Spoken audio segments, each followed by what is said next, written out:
Hello guys, आज के नए blog में स्वागत है आपका।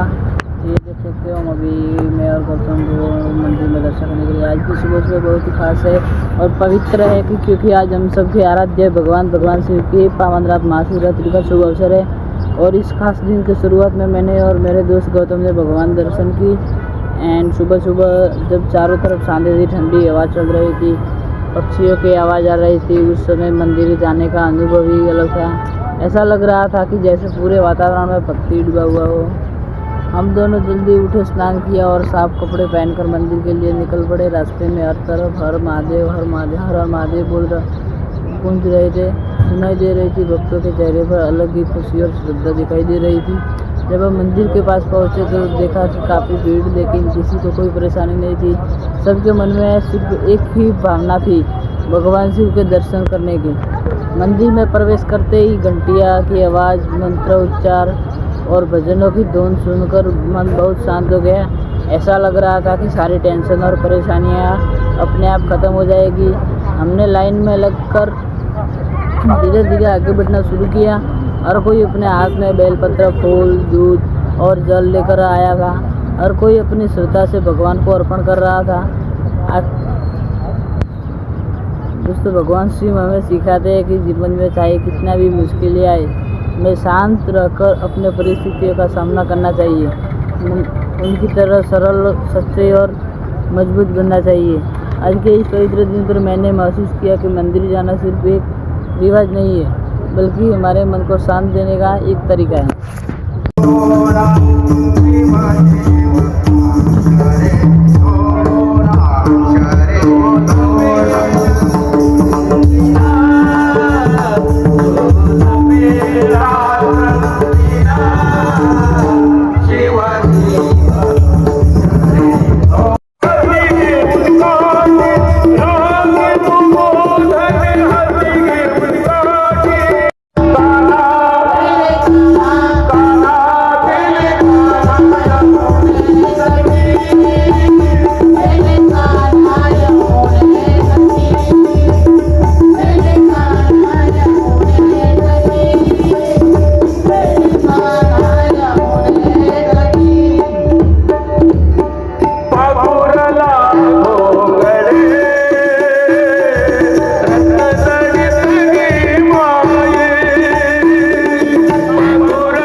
अगोदरपासून भजन आहे, पण 1988 पासून अगोदरपासून भजन करतात आणि 1988 पासून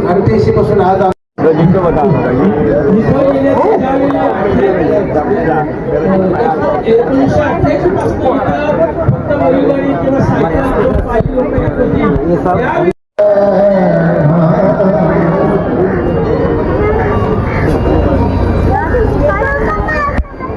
हा